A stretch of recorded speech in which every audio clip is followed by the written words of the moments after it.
Hi, it's Jonathan. Why don't people know anything? Why do the people think they know things and talk about how others don't know anything? Why is it so easy to get people to call other people sheep? Is that not just the new underground pop thing to say? You have homophobia, this could be sheepophobia. Everybody calls everybody else a sheep. They talk about how they're awake. People believe that if they watch a 6-hour video by David Icke, or watch Endgame by Alex Jones, or study the Illuminati online, they believe that after doing so, that has anything, in any way, to do with being awake. They believe it. I'm not kidding. They can't get enough. Addicted to posting their opinion in a forum. Chasing that white rabbit everywhere it goes. And they call themselves awake because the system wants you to call yourself awake. It loves that. Cockiness, arrogance, and hating other people.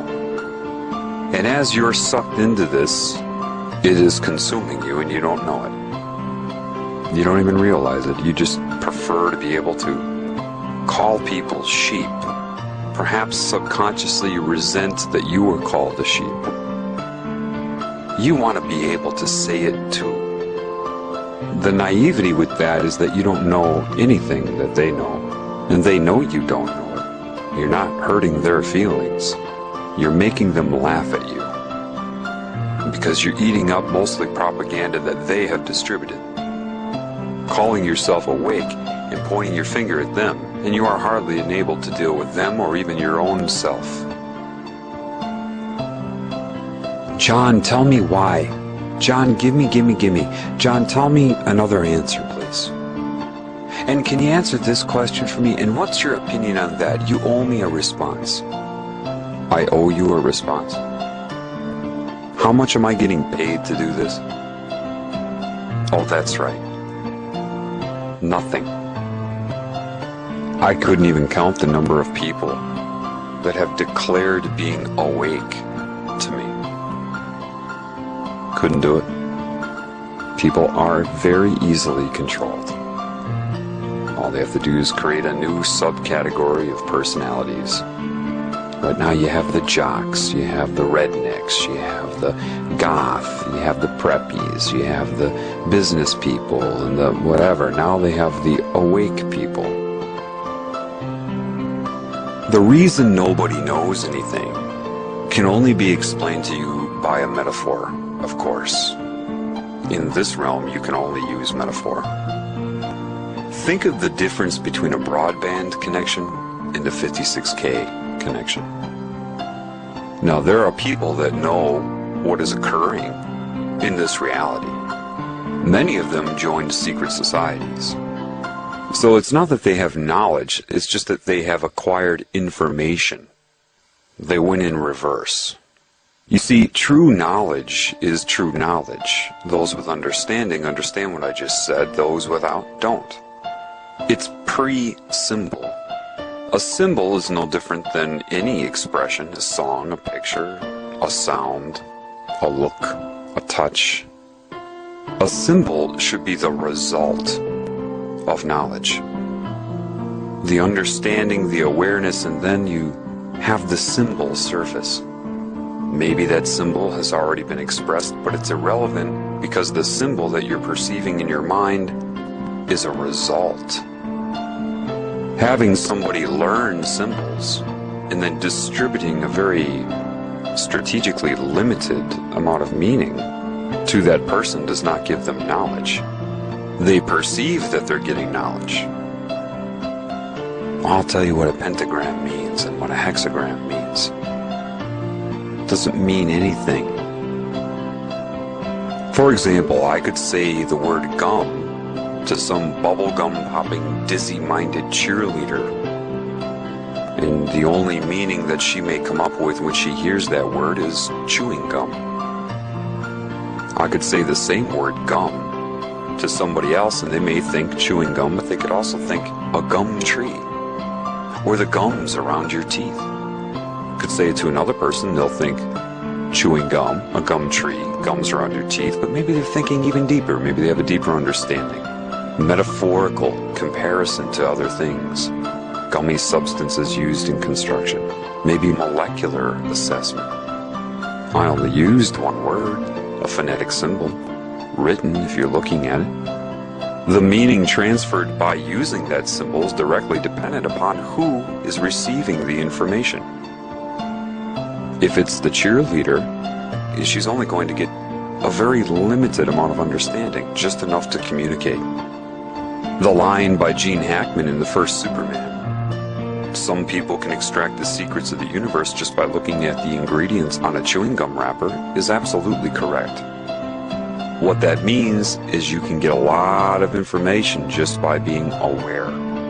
The creases in the paper, the spacing between the letters themselves, the space around the letters, all the nuances. Now, unfortunately, I have to say that this is a metaphor, okay? A metaphor. That does not mean that you should go and try to learn as many meanings as you can for each word that you know. That would have nothing to do with anything. That was just a metaphor that I used. If you think of a symbol, and you look at maybe the shape of the number 6, you can be told what that means. But perhaps if you're bathing in knowledge and awareness in life, suddenly you have an understanding, and then a symbol like 6 comes up. Maybe you think of getting caught in a tumor and you come in but you can't get out, and you're caught in a vortex, a circular, cyclic existence. Getting in, not getting out. Something like that, you know. What they do to you early is they show you all the symbols and tell you what they mean. And they don't tell you completely what they mean, of course. They tell you what they want you to think they mean. Why? Because what is the true purpose of being? Before you incarnate, you are. You would say, I am. When you do, you become your being. What is the purpose of that?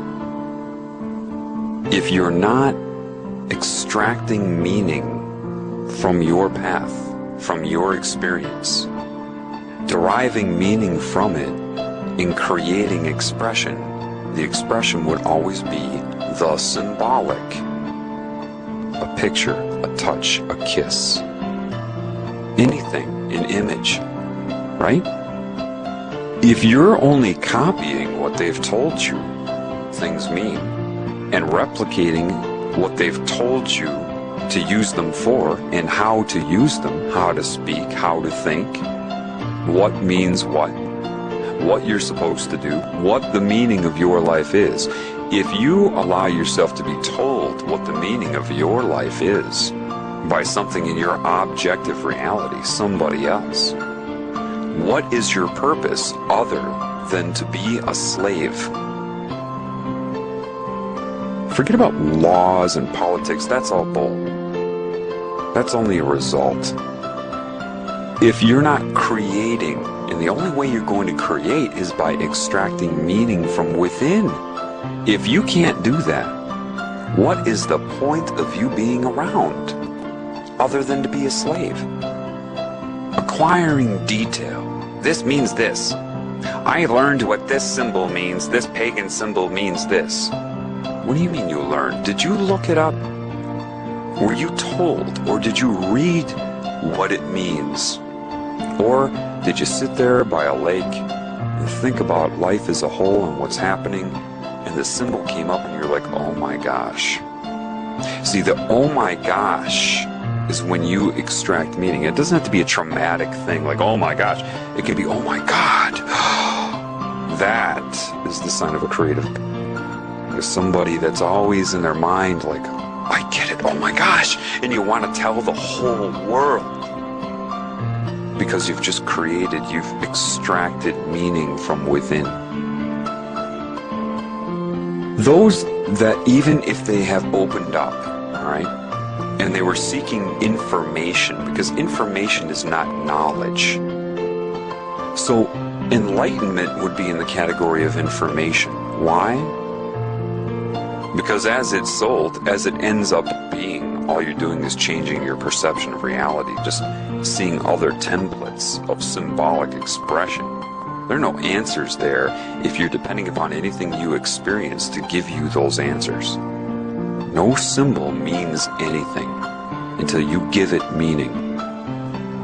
So in truth, if you have the meaning inside and you come up with symbols and you see them in your objective reality, maybe somebody else came up with it too, you have an understanding, an immediate understanding. Sometimes that can be faked or replicated. Somebody's been indoctrinated into a system where they had to learn specific meanings to symbols, and so one who is in the know, one who has knowledge may run into somebody like that, and the person may have learned enough so that you have an understanding. But the person that learned it will still look at you, if you came from within to know, in a way that they're curious. How do you know? Because you seem to have a different, a fuller understanding of it, a non-polarized understanding of it. They learn a few specific ways to talk about it and what it means, but you can talk about it endlessly with different metaphors. What's the difference? Well, what's the difference between reading a book and memorizing somebody else's conclusions and extracting meaning and coming to your own? It's like the difference between a muffin top and a muffin. They've got you all eating up muffin tops, but you don't have the knowledge underneath. Is that a permanent thing? Absolutely not.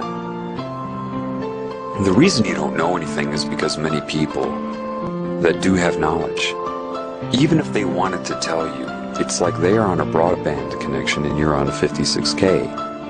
There is so much information, and unfortunately, as it is right now, the general population has no idea. They look at a symbol, maybe they're taught a symbol. Either they really don't have any understanding of it, or it's a very limited understanding. If you have knowledge inside of you, you could sit there and talk about that one symbol all day. There's more than one meaning attached to symbols. Like I told you, a deer in the woods can mean more than one thing by stomping their hoof.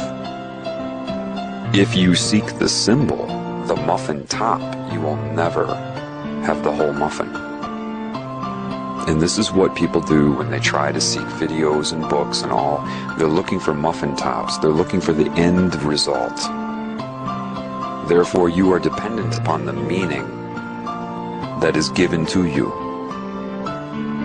So somebody in the know, if they're talking to somebody that isn't in the know, can be very difficult. Why? Well, a very naive thing to say, or if somebody's trying to manipulate you, control your mind, they'll say this: the truth is an easy thing to say.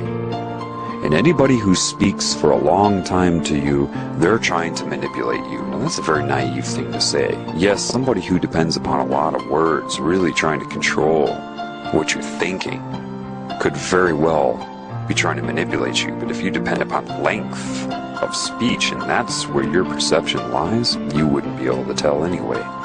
If someone's trying to manipulate you, you should pick up on that within seconds, regardless of what they're saying. The truth is something easy to say. If one person in the know is speaking to another person in the know, in other words, you've both reached the same conclusions and you know it. You know when other people know. You just do. That's why they don't say anything other than that. You know when other people know. And you say, well, that's ambiguous. No, it's ambiguous to you. But that is a symbol. To say that sentence, you know when other people know, that is a symbol. And those who have come to the conclusion on their own understand the full meaning of that. those who may have heard that from some philosopher, and they were told that that philosopher was brilliant, so they decided to dwell upon things the philosopher said. If a philosopher says to you, you just know when other people know, well, you trust that philosopher because everybody has given them a 5-star rating. So you think, well, that must mean something, so I'm going to sit around and think about it. You can't sit around and think about that. That is a result of so many experiences. So, if I say you just know when other people know, you don't have to sit around and assess and calculate in your mind and think of behavioral patterns, or they said this and they said that. I'm going to put 2 and 2 together and formulate an assessment of them and what their intentions are. If you are doing that, that is robotic. It's nothing against you. If I were against you, I wouldn't be trying to help. It's the conclusion that matters.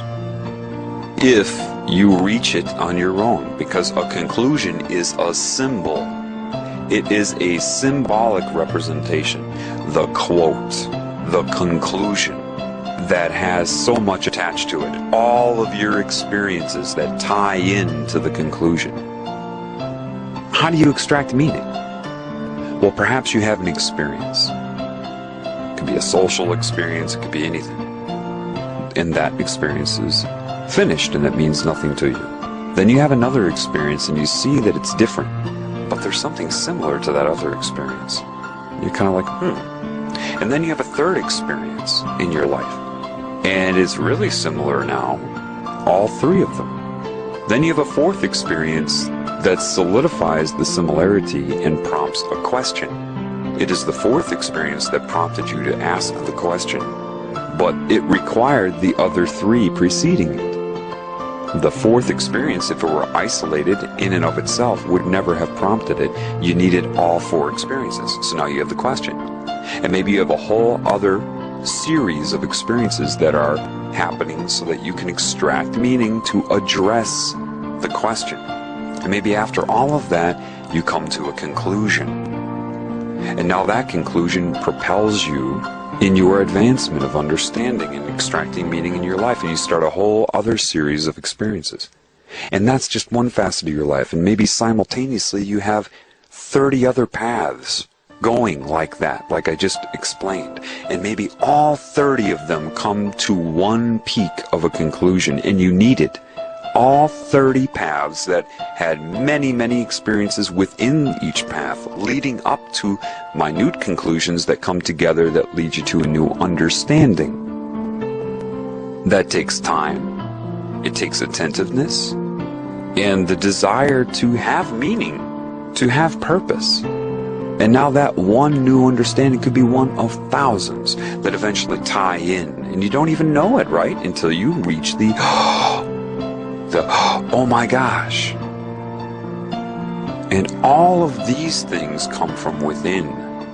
Your ability to make use of pattern recognition, to see how things are always and never the same. What do they have in common? Did you get out there and experience people of different cultures? Were you too busy trying to project your culture onto them and see what they would say? Or were you trying to figure out what you had in common? I did that my whole life.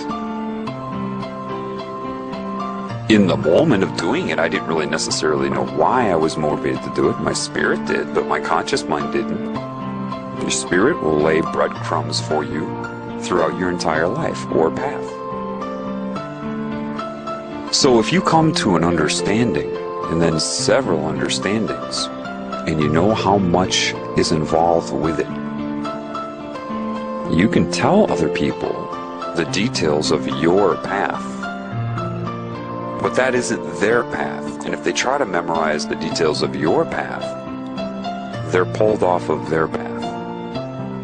This is why I have been really careful not to give too much information about my path. People always ask me, tell me how this all began.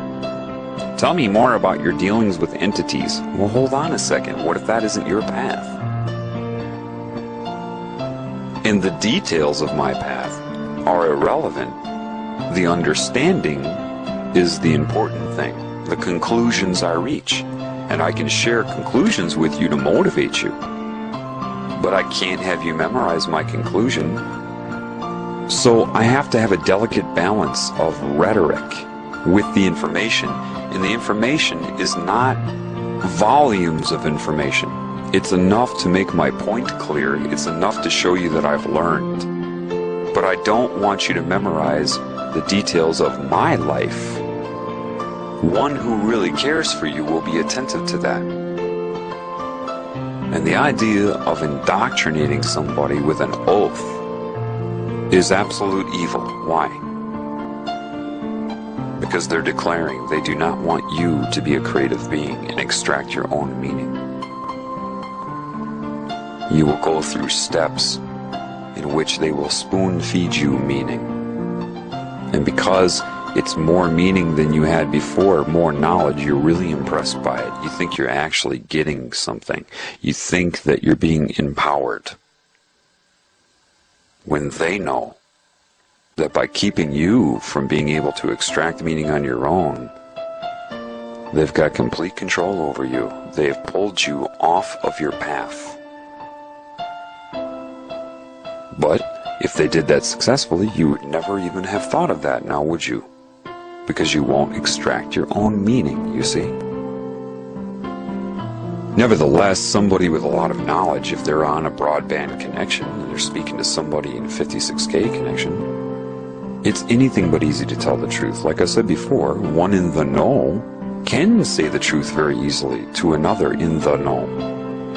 If one in the know is speaking to an individual that is not in the know, saying the truth is anything but easy. Why? Because of what you know of the enormous gaps that they have. That you cannot just say the truth because they'll understand the words with the limited understanding they have in their concept building by society. But they would need to go through so much. And you know that they don't believe that. Telling them that makes no sense to them. They say, the truth is simple, you should be able to give me a simple answer. And then what happens is the people that have knowledge get very frustrated. The very moment you interrupt them or cut off what they're saying to you when they have to extend great patience to try to tell you the truth, and you cut them off and want to give them your opinion, or you tell them that you agree with them or disagree. To somebody in the know, when they're speaking to somebody that is not in the know, when the person that is not in the know says that they agree or disagree, both of those things are offensive. Because they know you should just have your mouth shut and take in what they're saying, and a lot of what they're saying will be rhetoric. But I talk to people like this all the time. They completely ignore the rhetoric. I'll use rhetoric. That if they had wisdom, they would understand at least, okay, there's something with this. And they blow it off. They go, yeah, but anyway, and then I blow them off. And they have no idea why I blew them off. Or people will just bombard me with questions. Questions that are what you call loaded. Anybody in the know would say that's a loaded question. Because you lack so much just in the fact that you're asking those questions shows how much you don't know. And you ask them in a very naive way. It's not your fault, but you expect a simple answer.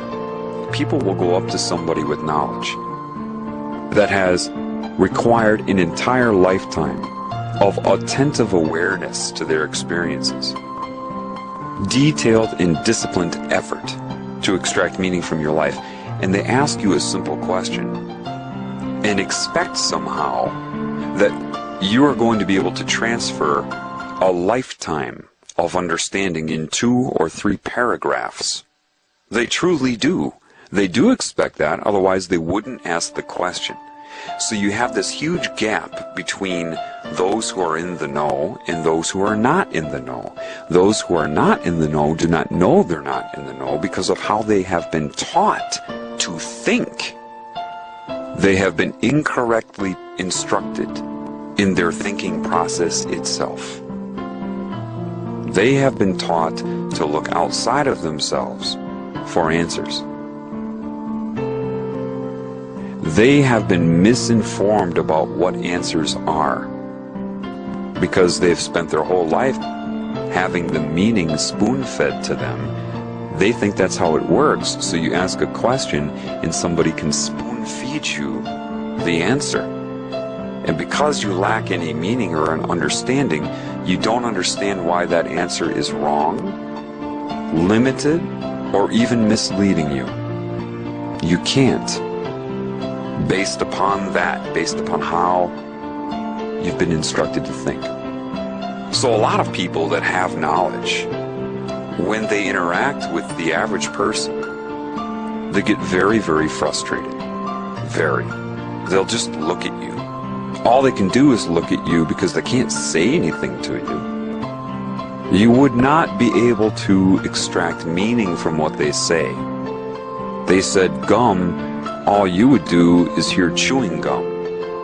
And they're thinking 500 different meanings to gum, all leading up to a point of conclusion.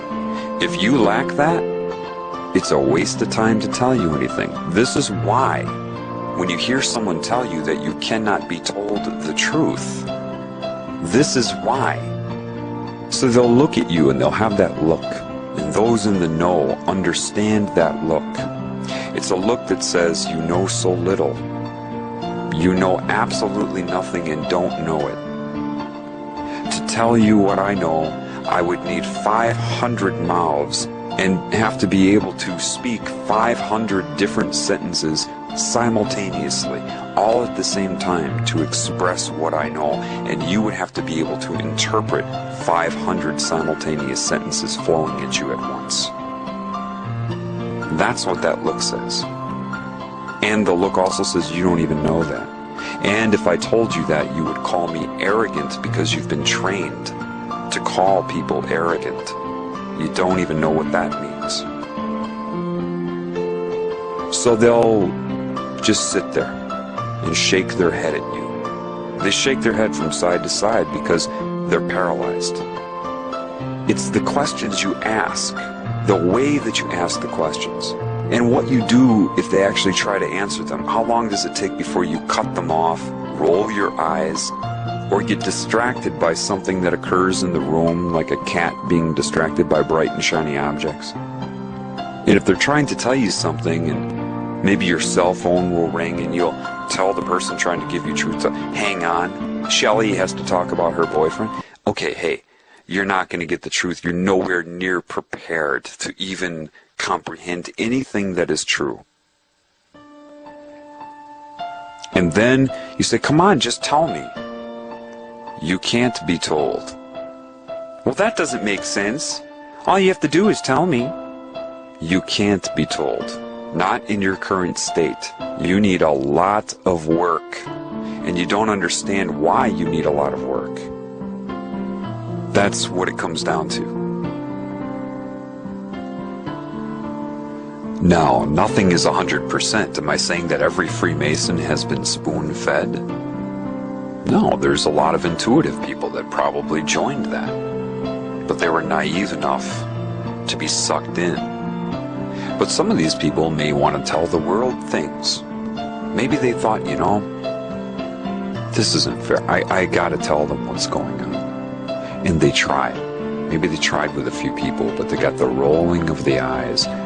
Or the person that they knew nothing. Tried to debate them. They're so far out of the know that they can't even recognize truth when it's told to them. Do you know that the majority of the people that look up information on the Illuminati point their fingers at people in the Illuminati? If you actually sat down in a room with these people and were allowed to ask them questions, they had to be honest with you. If they told you the truth, you either wouldn't understand or you would roll your eyes, you would laugh at them.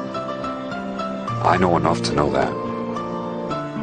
A problem with somebody in an organization like that is not only are they separated from you, They're separated from you because they cannot relate to you.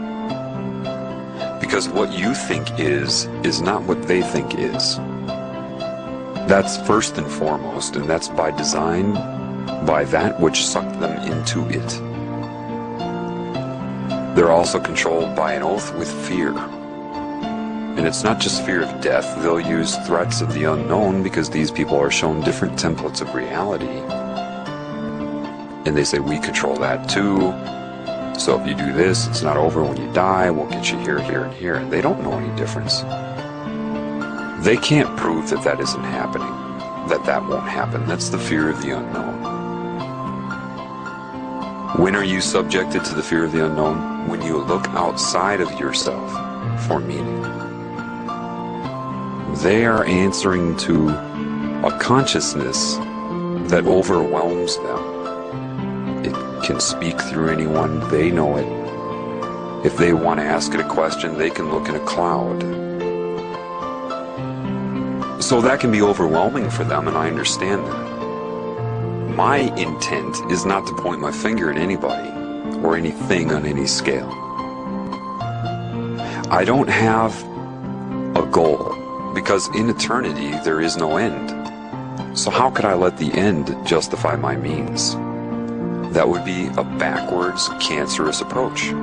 It's the same thing as looking for a symbol first and then trying to learn the meaning. There is no end in eternity, so how can that possibly justify your intent now to try to seek some goal or worry about whether you will succeed or fail? Once you are thinking about that, you corrupt your means. Let your means be your means in any given moment. To feel and express the truth, to see what gives you joy. What makes you feel alive, not elated. I'm not talking about pleasure or manic behavior. I'm talking about calm meaning to your life. When you give and you feel what you feel. You cannot let whether you think you're going to fail or succeed drive or motivate your expression now. If your expression is the correct one, of truth, of spirit, you have to trust that the results will always be the correct one. If your expression is the right expression, your perception of any result will be a correct result. The people in these societies are sucked in, then they're blackmailed. Because even though they believe they have all of this knowledge, some of it is filtered in their mind by the consciousness that controls their minds. So they don't think about certain things. Controlling of their mind to make them deviate in a way that society would want to pick up stones and throw them at them. Because society is corrupt too, that's why they're so judgmental. These people are scared of that type of persecution. I understand that. I'm not going to point my finger at them for being scared of it. Rather, I would like to go through it in some ways myself and show them that it's worth it. And show them their own value. I want to show everybody value. I'm not polarized here. Because that's what's in my heart. If I feel like a healer, how could I look at somebody with a disease and just focus on their behavior and be too stupid to recognize that their behavior is a result of a condition? Now, if I have true wisdom, wouldn't I address the condition? I would only focus on somebody's conduct throughout their life if I had a very small mind and had no capabilities, no abilities, no talent, no gift to give, no ability to create. My desire is to heal both myself and everything I see, and not carry the whole world on my shoulders when I do it, but rather be moment to moment. Since everybody else is ignoring the problem, the majority, I say, wait a minute, that person doesn't have to be that way. They don't have to be corrupt, and I know it because I've watched my own corruption get healed. So if it can happen for me, I know it can happen for somebody else. I would be what you call a fool You know, the one that comes in with the hat and the bells? I would be a fool to blind myself to the whole picture and not take everything into account. That includes my own behavior, my own path, because that's where I'm going to get any knowledge from anyway. Which is why I told you before, I can't give you too much detail about my path. I don't want to lead you from your path. It's the knowledge that matters. A lot of it has to be rhetoric or just guidance. Putting two and two together, but without details that you're going to memorize. I don't want to tell you anything, I want to show you. And all I can show you is what I've experienced. I've no interest in reading something here, watching something there, and then making a video about it. Why? That's not me. That's not my creation. The other people already did it. I don't need to do that. If I do that, I'm just taking up space anyway.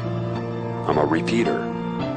If I can't add to something, then I have no reason to be talking about it. I've been walking a path where I've been forcing myself to extract meaning. And it's a struggle at first. But the more you do that, the more you make yourself put two and two together from your own life, the better you get at it and the quicker the information comes. I promise you. Don't discourage yourself because you can't extract meaning the first month. That's like I said before, you pick up a guitar and you think you're going to play like Eric Clapton and you can't, so you think, screw it, and you put it down. Well, you're out of your mind to think that in the beginning. You've got to put some effort in. Some people, they don't even listen all the way through my videos. They listen to the first 4 parts. And then they question me, then they send me questions. Because they have no attention span and they're not driven correctly. They want immediate gratification as they've been trained to want it. They don't put in the effort to listen to the whole thing. And had they listened to the whole thing, they never would have bothered me with their questions because they would have seen. They would have gotten the answer they were looking for if they listened all the way through. This type of impatience is by design. Anybody that's been indoctrinated into this stuff doesn't tell you what's going on, but it's not just because of secrecy. You've got to see the whole picture. They know how much you don't know, and they would get tongue-tied trying to tell you because they know how you are programmed. Once you see the truth, you see how everybody is programmed. And it's that programming that they use to try to perceive their reality, and the programming is wrong. The way they're looking at things is wrong. Completely wrong. How you're resolving images, even. And they don't know how wrong it is, so you get tongue-tied. Maybe you just write clever lyrics, you become an artist, because you don't know how to tell people. You just don't know how, right? For those of you that know what I'm talking about, you get tongue-tied. So what is needed? What am I doing? I'm doing what I can. But I have had a path, you see. As we all have had a path. And your path is where all of your answers are. Every person listening to me right now. For what you need. Do you hear what I'm saying? What you need as an individual to know yourself. To know what you need to know. You've already been shown. And don't ever let anybody tell you that it's too late. As long as your memory works, I don't care if you didn't extract meaning from your experiences while they happened. What are you going to do? Quit? Say it's too late? If you can remember your experiences, you can sit by yourself on a couch in the woods without any input from anybody and think it through. What has your life been showing you? Pattern recognition is the most important tool. It is the spirit that guides that ability. Now, this is very important. Hear me on this, so that you people understand something. Do not objectify the spirit. When I say objectify, that means an object or thing outside of yourself. Some God watching you, looking down on you. Don't do that. You're tempted to do that. You want its help, right? You can't perceive the spirit.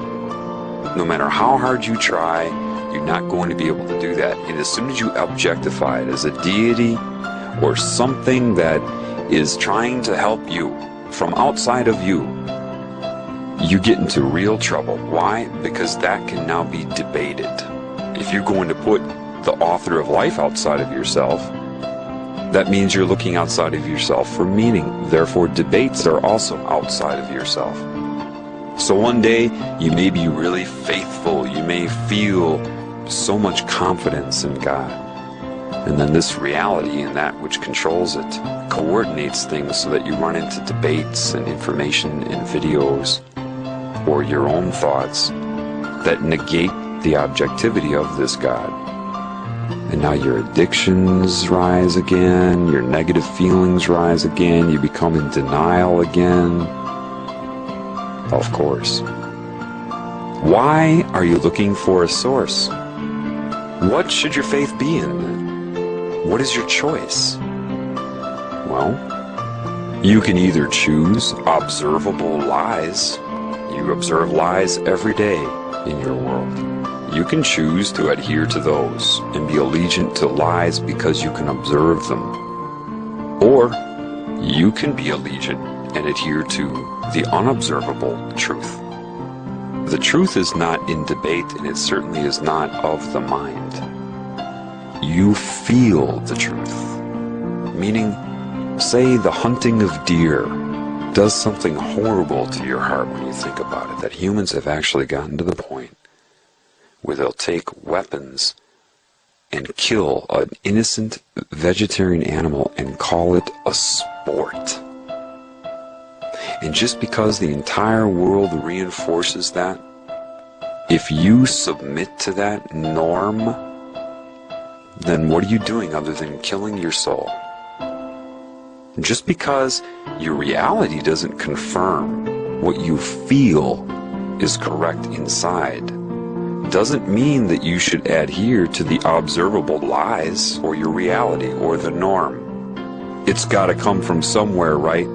Your feeling. I don't care if your reality confirms it. Do you hear what I'm saying to you? I wouldn't say this lightly or without certainty. I have had a path. You've got to trust that my knowledge has come from that path. Whether you know what that path is or not, you must hear me now. If you feel what is correct inside, it's got to come from somewhere, but you don't need to trace the source. And believe me, the source is unconcerned right now with you doing that. You've got to trust me on that. You've got to go with what you feel is right. If you have a job and you know, you're like, God, I'm forced to lie in my job. And the lies are starting to really get to me. And everybody at work, they don't even seem concerned about it. And I complain about it and people say, well, you got to make money. But something inside me says, this is wrong. I don't know exactly why it's wrong. Or maybe I don't have the total understanding because nobody else in this reality or very few people in this reality seem to confirm it. And I know I can't function the way I used to if I go from it, but something inside that's not of the academic system, not of the media, not of the norm, is telling me this is wrong. And you ignore that to submit to the observable lie, that's killing your spirit. Don't believe me? Follow your feeling. Honor it and see how you feel. I had my own business, my own clinic. Making 6 figures easy for me. I walked away from it all, and I couldn't have been solicited to do so. I couldn't have heard somebody talk about it to motivate me to do that. It's something that slowly occurred inside. I got tired of charging. I felt, even though I was very good at what I did, and people chose me, they drove from other states to come see me, bypassing their local healthcare. I realized I'm not solving their problem. It may appear that way, but all I'm doing is moving it. I'm moving it to a financial problem. They shouldn't have to pay for this. They shouldn't have to pay for my time. So I decided to lower prices. Extremely lower them. And I got heat from the state board. Because they didn't want all the other crooks to have to lower their prices too. It got to the point where I didn't even care if I could afford to pay rent at my office. I'd just go to their home if I had to, because I felt alive. This came from within me, not some video that I saw one day. My whole life. Looking back on my whole life, what made me happy, what didn't? What are my gifts? How did I affect people positively, and how did I affect them negatively? Putting all of these things together, looking inward. Everything you need has been in your individual path. You've got to trust me on that. It's not in a 9/11 propaganda video. That may catalyze you to shake up your paradigm, which in some cases may be good, but if you magnetically bond yourself to it, now you're way off your path. I closed down my business to do this for free. People ask what the wake-up is.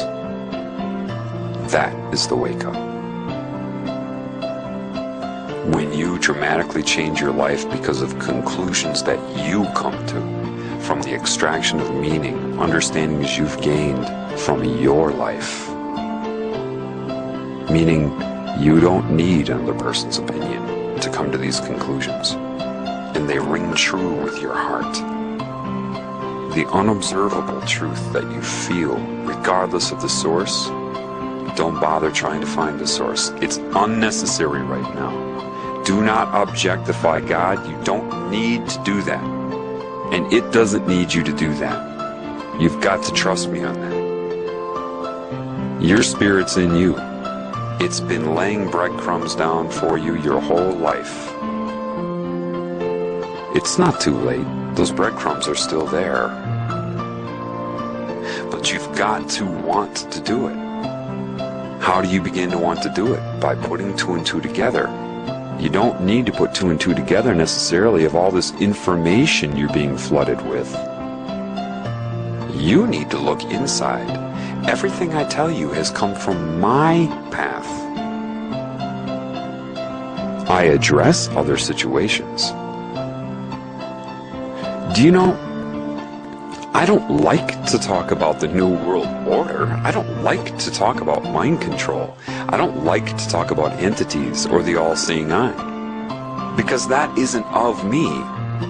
It has nothing to do with me or what makes me me. That's why I don't like to talk about it. Why do I? Because it just happens to be something that is keeping all of you from knowing yourself. So unfortunately, I have to address it. And I'll address it in a broad recording like this, but day to day when I meet different people, I don't go up and talk about the New World Order to everybody. And that's another thing, people. I get a lot of people, John, how do you handle these entities? I'm starting to open up my psyche and you know, they're doing these things to me. Suck it up. I don't know what to say other than that. I mean, I get a lot of resistance on my path. I do. Some of it really, really sucks, but you know what? I'm not a paraplegic in a wheelchair that needs to blow in a straw just to get around the block. And I include that into my understanding of my life. I don't censor it so I can be a martyr. There are a lot of people that have it a lot, and I mean a lot, worse than I do. Different types of interference in their life. I have a different type of resistance. But I'm not, like I said, blowing in a straw. I'm not somebody that has chronic debilitating back pain where I can't even stand up and I have trouble falling asleep because of that. There are people that have it worse than you. The girl that I showed you in the beginning of the Next Phase video. I'm not her. Why would I set that video up that way? I wanted you people to see how quickly you get emotional. And then you were emotional, you wanted to defend her, and right away did you point your finger at the Illuminati, forgetting about the beam in your eye. I mean, what is it you think you're going to do? Overcome them with wrong-mindedness? Without knowledge? How long would it take before you would do the same thing they're doing, whether you think you would right now or not? If you actually overcame that and became the new controllers of a hierarchy, how long would it be before you decided that because you're in control, you have to make some decisions about humanity, and don't think you would avoid the all-seeing eye? If you rose up to that level, you'd have a little meaning. You point your finger and you don't know what you're pointing at. If I had to paint a picture of collective humanity, a giant portrait, it would be billions of people, all with their arms extended outward, pointing at somebody else. It's the image of cancer. The sound of cancer is noise. I'm right, you're wrong. I'm right, you're wrong. The majority of people, if you say black, they say white. When their integrity is on the line, they defend lies. It's a knee-jerk reaction based upon everything that they've been fed through the media and school. It's no one's fault, but it needs to be understood. Anyway, the reason that none of you know anything is because those in the know don't know how to tell you, and they lack the patience. This is the crucial thing, because they are not motivated by spirit yet. They don't have the patience, so they become overwhelmed. Let me give you an idea of what I mean by that. Part of my path has given me this perspective. If I looked outside of my path for the answers, I could never help you in the way that I'm helping you now. Just like if you try to memorize my path, you can't help anybody. So why do I even bother talking to you? Because it's not my path that matters. It's showing you how I have taken from my path, so that you begin to do the same thing for yourself. I remember when I was 19 and I had a really busy semester in college and had all these final exams, and I'd actually skipped a lot of the classes in human physiology. This was going to be our biggest exam, the final exam for human physiology. 5 chapters. And if you're thinking, oh, 5 chapters is easy, well, this isn't just memorizing. When you get up to the level we were at, you have to be able to assimilate. You have to be able to put 2 and 2 together. You're not going to cut it just by memorizing. So studying involves going through that process of linking things. I didn't even begin to study. I was blowing that off because I was doing other things. And as a pre-medical student, you're very concerned about your grades. So I was freaking out. I'd done very well up to that point. The exam was the next day. I sit down, it's like 2 in the afternoon, and I look at the outline for what I need to know. I have an inch thick of handouts. I'm not going to exaggerate that and say it was 3 inches. It was about an inch. 5 chapters. And I look at the outline, 2-page outline of what I need to know. The whole thing looked like Chinese. All of it. I didn't understand any of it. And I knew I had to know it the next morning. I tried opening up the book and reading, and I was so anxious I'd read a paragraph and forget what I just read. I'd have to reread it and then read it again. I was looking at everything. I went through all the handouts one by one, and I was looking at everything at once in a state of anxiety. I was overwhelmed. I went into the other room where my dad was. He's a professor, but not in science, so he didn't understand it either. But I handed him the outline in a panic. I said, Dad, this is too much. I fucked up. The whole semester is a failure. I can't do it. He looked at it. He looked at me. He handed it right back to me. He says, what can you do? What do you mean? He said, what can you do? You can only do what you can do. All you can do is the best that you can do. Nobody can ever ask you to do more than your best effort. You're in a situation, you can't change that now. So you can either collapse and look at the whole thing at once, or you can take it one step at a time. Better you learn one chapter well than look at all 5 chapters and all the handouts at once and retain nothing. Slow down, calm down, take it one step at a time. I said, all right. So I went back to the chair and I put earplugs in, I put the outline out of sight, and I turned to page 1, I slowed down and forgot about the exam and just read it like I wanted to read it, slowly. Then I began reading. At 2:30 in the morning, I'd gotten through all of the chapters, all of the handouts, and I grabbed that outline and looked at it again.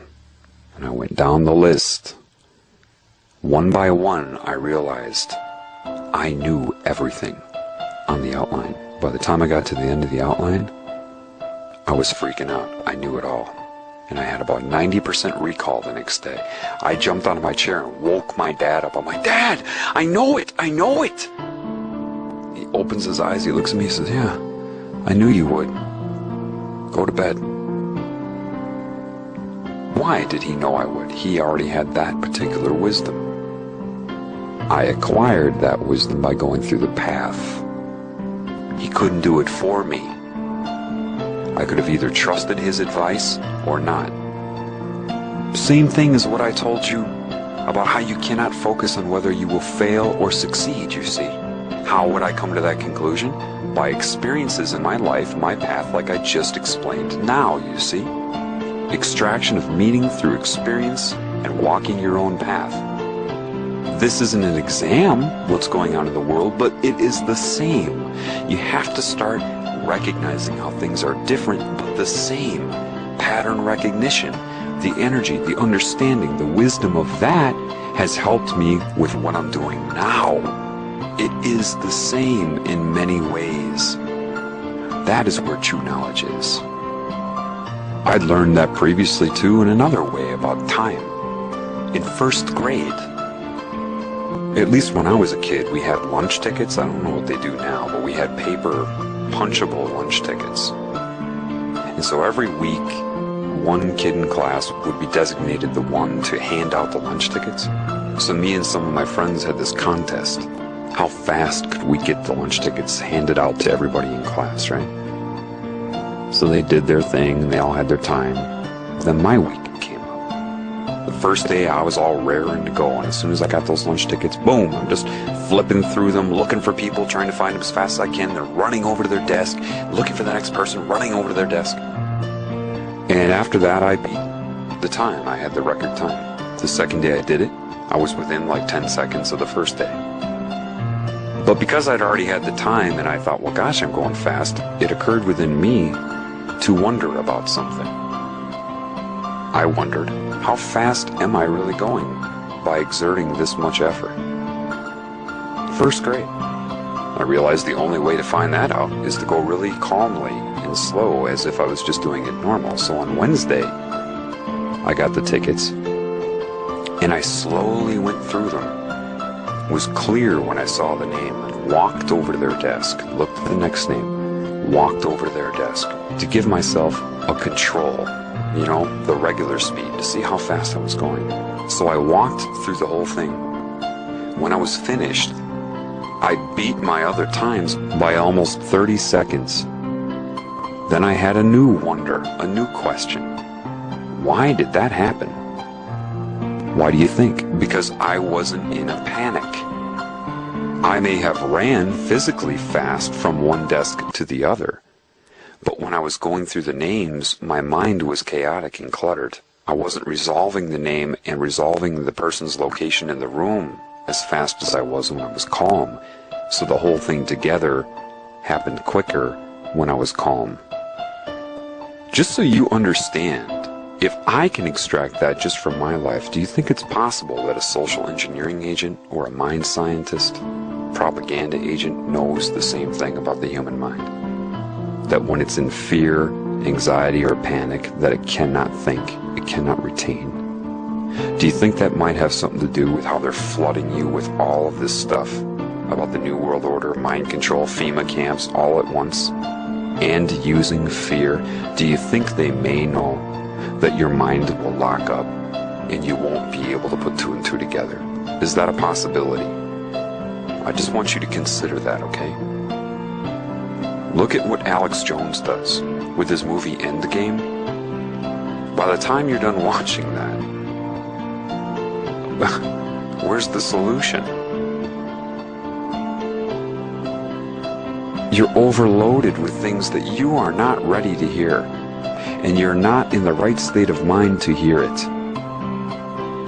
When I saw that, I applied all of the lessons that I've extracted from my life and the knowledge, and I'm doing what I'm doing now. What is that? You see, I learned pretty quick. I was guided by my spirit to correct my errors. You see, when I first came on YouTube, when I first came on, I never planned on putting videos. The only reason, see, people say, what does Adam Pants mean?